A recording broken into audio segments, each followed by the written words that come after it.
Hello दोस्तों, नमस्कार। आपके अपने अभिषेक कासाना चैनल में स्वागत है। दोस्तों, आज सीटेट का जो बहुत इंपॉर्टेंट टॉपिक है सीटेट के एग्ज़ाम की दृष्टि से, जिसका नाम है दोस्तों चिंतन, यानी कि थिंकिंग, जो हम दोस्तों विचार करते हैं। तो थिंकिंग से दोस्तों क्वेश्चन लगते ही लगते हैं। शायद ही कोई सीटेट का एग्ज़ाम हो जिसमें थिंकिंग से आपसे क्वेश्चन ना पूछे। और दोस्तों इंपॉर्टेंट टॉपिक भी है सीटेट की दृष्टि से। और दोस्तों चिंतन को यदि हम वैसे आउटरली देखें तो चिंतन बहुत प्रकार के होते हैं, लेकिन जो दोस्तों आपके सीटेट में पूछे जाते हैं वो दो प्रकार के पूछे जाते हैं। कौन कौन से, वो हम आपको अभी दिखाएंगे दोस्तों। दो प्रकार के, वैसे दोस्तों अलग अलग प्रकार के हिसाब से अलग अलग है। ब्रॉड एरिया है दोस्तों एक थिंकिंग का, यदि हम बात करें। लेकिन बहुतों ने दोस्तों थिंकिंग को ब्रॉड एरिया में पढ़ा रखा है, जबकि सीटेट दोस्तों इतना ब्रॉड एरिया पूछता नहीं है। चाहे आप किसी से पूछ लेना, सीटेट जो पूछता है वो ब्रॉड एरिया कभी नहीं पूछता किसी भी टॉपिक पर। जैसा कि हम सबसे पहले पढ़ते हैं चिंतन के बारे में, यानी कि चिंतन आखिर है क्या। तो चिंतन के बारे में पढ़ते हैं, थिंकिंग, इसकी परिभाषा पढ़ेंगे दोस्तों। आखिर जो थिंकिंग आपकी चिंतन है वो होता क्या है। किसी भी समस्या का समाधान करने के लिए जिस चीज़ का हम विचार करते हैं वही हमारा चिंतन है। यानी कि दोस्तों क्या बात हुई है, जिस चीज़ का दोस्तों आप विचार कर रहे हैं किसी समस्या का।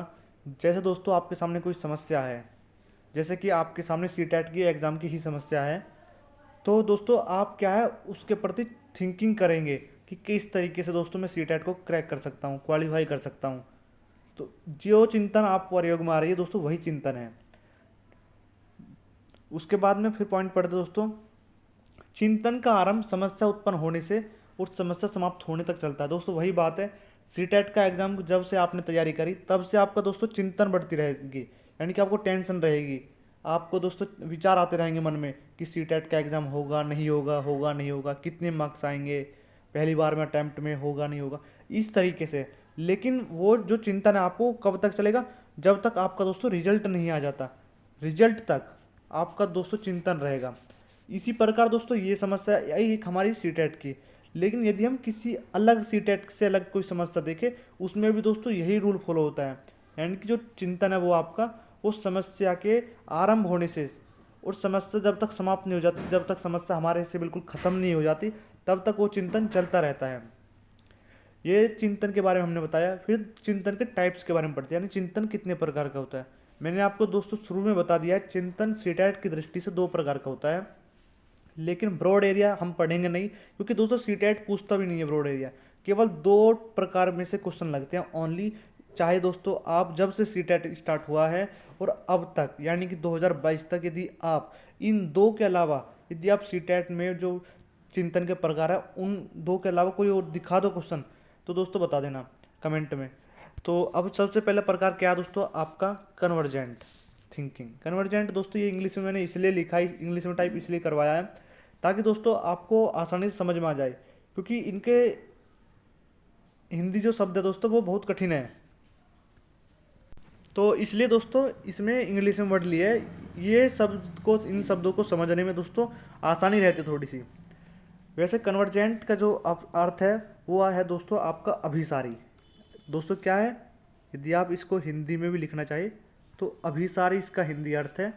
लेकिन आप दोस्तों इंग्लिश में याद रखें तो अच्छा है, चाहे दोस्तों आप हिंदी मीडियम के स्टूडेंट हो या आप इंग्लिश मीडियम के, इस चीज़ बात से फ़र्क नहीं पड़ता। फ़र्क पड़ता है आपकी मेंटलिटी, आप यानी कि आप क्या समझ रहे हैं, क्या सीख रहे हैं वीडियो देखने से। इसमें समस्या का समाधान, यानी सॉरी, इसमें समस्या का एक ही समाधान होता है। जैसे भारत की राजधानी क्या है, दिल्ली। इस चीज़ से कन्वर्जेंट का क्या मतलब दोस्तों, क्लोज एंडेड, यानी कि आपसे कोई क्वेश्चन पूछा और आपने जवाब दिया, बस बात खत्म। जैसे कि किसी ने आपका नाम पूछा दोस्तों कि आपका क्या नाम है, दोस्तों ऐसा तो है नहीं कि आप इस चीज़ में सोच विचार करेंगे। आप कई तरीके से अपना नाम बता सकते हैं दोस्तों, आपका एक ही नाम है। तो जैसे कि कुछ भी नाम है, जैसे कि कुछ भी, तो आप अपना नाम बता के बात खत्म, यानी कि क्लोज है, यानी कि क्लोज हो जाएगा तुरंत आंसर। लेकिन जब हम दूसरे प्रकार के बारे में बात करते हैं इसके, वो क्या है आपका डाइवर्जेंट थिंकिंग। डाइवर्जेंट थिंकिंग में क्या है, इसमें समस्या का हल बच्चा अपनी कल्पना, सृजनात्मक का प्रयोग करके देता है। यानी कि इसमें क्या, बच्चा इमेजिन करता है किसी चीज़ को कि क्या हो सकता है। अब जो बच्चे की क्रिएटिविटी है, जो बच्चा क्रिएटिविटी कर सकता है वो करेगा, यानी कि ओपन एंडेड है। इसमें क्या है दोस्तों, जैसे कि मैं आपको एक सिंपल सा उदाहरण देता हूँ कि बच्चे से पूछा कि आप गाय के बारे में, गाय का निबंध लिखे, गाय के बारे में 10 लाइन लिखो, यानी कि यार गाय के बारे में कुछ ऐसी विशेषता बताओ जो तुम्हारे लिए लाभदायक हो। तो बच्चा दोस्तों सोचने पर मजबूर हो जाएगा। जैसे हम कुछ भी क्वेश्चन बच्चे से पूछे कि स्कूल के पढ़ाई के फ़ायदे बताइए, क्या क्या फ़ायदे हैं किसी भी चीज़ के, यानी जिसमें बच्चे की जो मेंटलिटी है, वो क्रिएटिविटी है, जो वो कल्पना है, उसमें ओपन एंडेड हो, यानी कि वो खुलकर कुछ भी आंसर दे, यानी कि सोच समझ के आंसर दे अपना।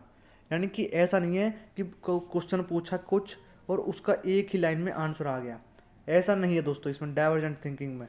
लेकिन अब बात करते हैं इसमें जो सीटेट में प्रश्न पूछ जाते हैं वो किस तरीके से पूछ जाते हैं। दोस्तों आपसे जो प्रश्न पूछा जाएगा वो पूछा जाएगा कि जो क्रिएटिविटी है वो किससे संबंधित है। तो आपको तुरंत देना है दोस्तों डाइवर्जेंट थिंकिंग। इसको दोस्तों हिंदी में बोलते हैं अपसारी चिंतन। क्या बोलते हैं दोस्तों? अपसारी चिंतन, अपसारी, डाइवर्जेंट को बोलते हैं दोस्तों, यानी क्रिएटिविटी से संबंधित है। यानी कि बच्चा क्रिएटिविटी करेगा तभी दोस्तों वो अपसारी चिंतन कर पाएगा, यानी कि फैलाव। अपसारी को बोलते हैं दोस्तों हिंदी में, इसका अपसारी का जो अर्थ है वो है आपका फैलाव। फैलाव का मतलब दोस्तों कि वो ब्रॉड एरिया को सोच पाएगा, यानी कि जो फैलने वाली चीज़ें हैं, आसपास की जितनी भी चीज़ें हैं वो सोच सकता है, कल्पना कर सकता है, वो उन सभी चीज़ों की कल्पना कर लेगा। तो ये थी दोस्तों आज का इतना इंपॉर्टेंट टॉपिक, जो सीटेट शायद ही कोई ऐसा एग्जाम हो जिसमें ना क्वेश्चन लगे हो चिंतन से। और दोस्तों चिंतन से इन दो से ही क्वेश्चन लगते हैं, यानी एक कन्वर्जेंट थिंकिंग और डाइवर्जेंट थिंकिंग। ज़्यादा इंपॉर्टेंट होता है आपको क्रिएटिविटी से संबंधित, आपका जहाँ पर भी क्रिएटिविटी दिखे तो डाइवर्जेंट थिंकिंग लगा देना, बात खत्म, दैट्स ऑल। तो ये थी आज की वीडियो दोस्तों। इसकी पीडीएफ आपको हमारे टेलीग्राम लिंक पे मिल जाएगी, टेलीग्राम चैनल पे मिल जाएगी, जिसका लिंक दोस्तों आपको डिस्क्रिप्शन में मिल जाएगा टेलीग्राम लिंक का। तो ये थी आज की वीडियो, धन्यवाद, मिलते हैं फिर नेक्स्ट वीडियो के साथ में।